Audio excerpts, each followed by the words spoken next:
बिस्मिल्लाहिर्रहमानिर्रहीम। अस्सलाम वालेकुम dear students, welcome to my YouTube channel. आज हम MGT 211 का लेक्चर नंबर 13 करेंगे, जो मिड टर्म की प्रिपरेशन के लिए हमने सीरीज़ स्टार्ट की हुई है। उम्मीद करते हैं आपको तमाम पिछले लेक्चर समझ आ गए होंगे। तो लेक्चर नंबर 13 हम स्टार्ट करते हैं, बैरियर टू इंटरनेशनल ट्रेड। कि इंटरनेशनल जो ट्रेड है उसके बैरियर कौन कौन से हैं, उसके दरमियान रुकावटें कौन कौन सी आती हैं, या कौन से रूल्स होते हैं जिनको आपने फॉलो करना होता है। तो उसमें सबसे पहले है, trade barrier are the general term that describe any government policy are regulation that restrict international trade.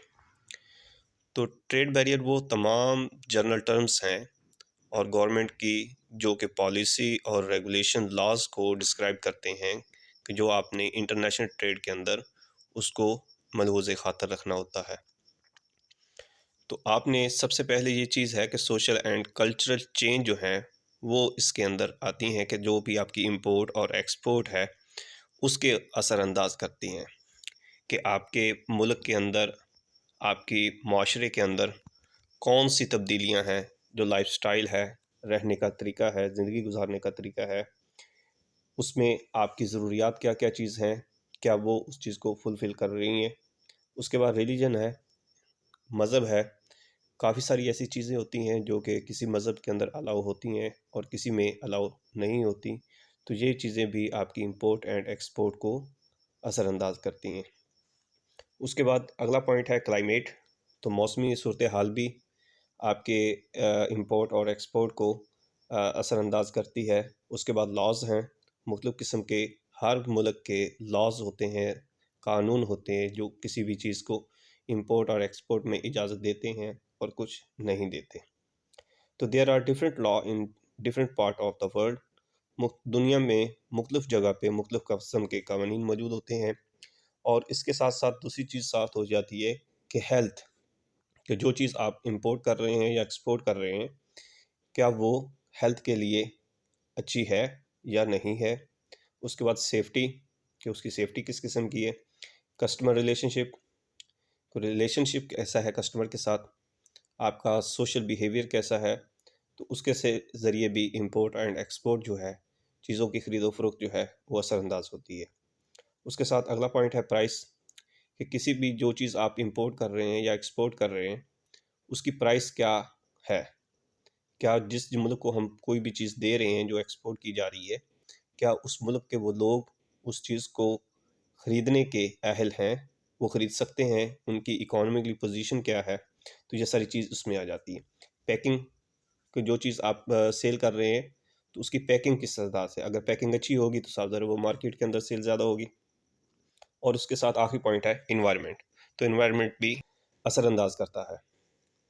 उसके बाद है इकनॉमिक डिफरेंस क्या है। Per capita income is different in different country. मुख्तलिफ ममालिक की पर कैपिटा इनकम जो होती है वो मुख्तलिफ होती है। हमने पिछले लेक्चर में पर कैपिटा इनकम के बारे में पढ़ा था कि पर कैपिटा इनकम कहते हैं कि जो किसी भी शख्स की टोटल एक साल की जो आमदनी होती है, पूरी जो आबादी है उसकी डिवाइड किया जाता है तो किसी भी मुल्क की पर कैपिटा इनकम आ जाती है।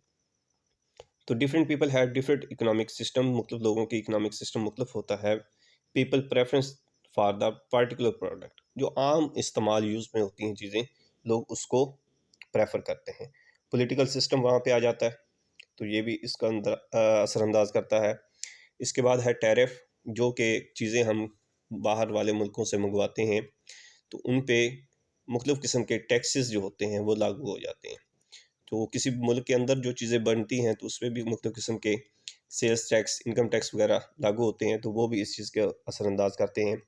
तो कोटा, तो limit impose by one country for importing commodities from other country.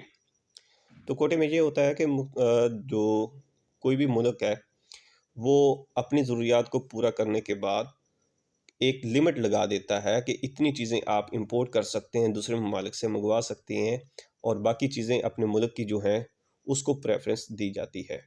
Subsidies में ये चीज़ आ जाती है कि वो कोई भी कंट्री अपने मुल्क की चीज़ों को, जो वहाँ की प्रोडक्ट होती है, उसको प्रेफरेंस देने के लिए आपको रियायत दी जाती है, टैक्सेस में छूट दे देते हैं कि ताकि वो चीज़ें ज़्यादा सेल हों।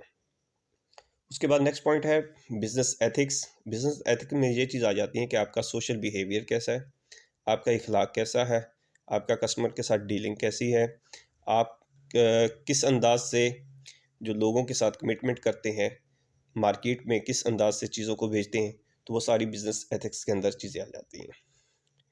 एथिकल बिहेवियर में ये आ जाता है कि a system that confirm the belief of the society, कि वो कस्टमर जो है एक ऐसे सिस्टम के साथ अपनी सोसाइटी में बिलीव करे कि वो चीज़ें जो है वो किसी अच्छे अंदाज से लोगों तक पहुंचाए।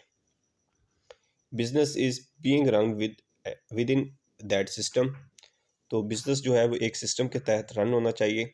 Corporate citizen is a practice for of the company confirm by the society, तो जो आपके सिटीज़न हैं, आपके उस मुल्क के शहरी हैं, उनके साथ आपका कैसा बिहेवियर है।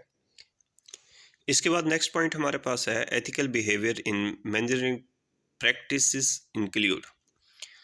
अब इसमें मुख्तलिफ किस्म के आपके वो पॉइंट्स आते हैं जो कि आप अपने बिजनेस को ग्रो करने में हेल्पफुल मददगार होते हैं, जैसे रिस्पॉन्सिबिलिटी टूवर्ड्स एम्प्लॉय। अगर आपकी एम्प्लॉयज़ के साथ, वर्कर के साथ अच्छा खुश इखलाक हैं, अच्छा इखलाक है, आप उनके साथ अच्छे अंदाज से बर्ताव करते हैं, तो वो भी खुश हो के बल्कि दिलजमी के साथ बहुत अच्छा काम करेंगे, जो को आपके बिज़नेस को ग्रो अप करने में हेल्पफुल होगा। रिलेशनशिप विद अदर ऑर्गेनाइजेशन, दूसरी ऑर्गेनाइजेशन के साथ और अपनी ही ऑर्गेनाइजेशन के साथ अगर आपका रिलेशनशिप बहुत अच्छा है तो आप जल्दी ग्रो कर जाएंगे। अगर आपके किसी भी ऑर्गेनाइजेशन से आप हेल्प लेते हैं किसी भी टेक्नोलॉजी के हवाले से, अगर आपने उन ऑर्गेनाइजेशन के साथ रिलेशनशिप अपना अच्छा रखा है तो वो आपके लिए हेल्पफुल होगा और आपकी मदद ज़रूर करेंगे।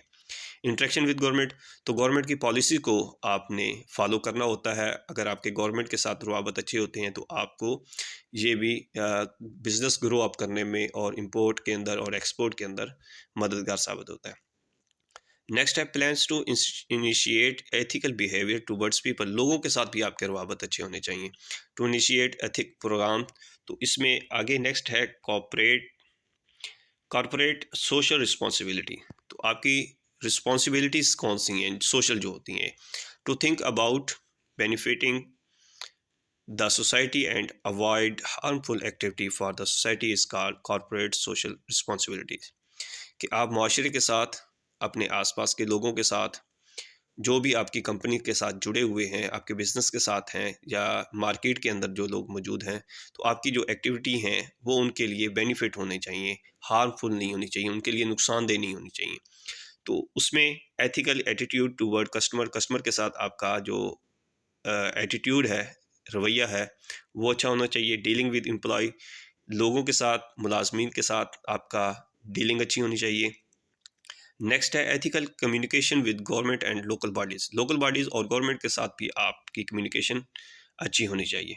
और लास्ट पॉइंट है ethical behaviour towards stakeholder, जो स्टेक होल्डर है उनके साथ भी आपका बिहेवियर अच्छा होना चाहिए। और आखिर पे ये एक स्टडी लिंक है जिस पे आप मुख्तलिफ किस्म की इंफॉर्मेशन इस हवाले से ले सकते हैं। ये था हमारा आज का लेक्चर, उम्मीद करते हैं आपको पसंद आया होगा। मेरे चैनल को ज़रूर सब्सक्राइब कीजिएगा, बेल आइकन को ज़रूर प्रेस कीजिएगा ताकि नेक्स्ट हर आने वाली वीडियो आप तक पहुंच सके। अपना बहुत ख्याल रखिएगा, मिलेंगे नेक्स्ट वीडियो के साथ, तब तक अल्लाह हाफिज़।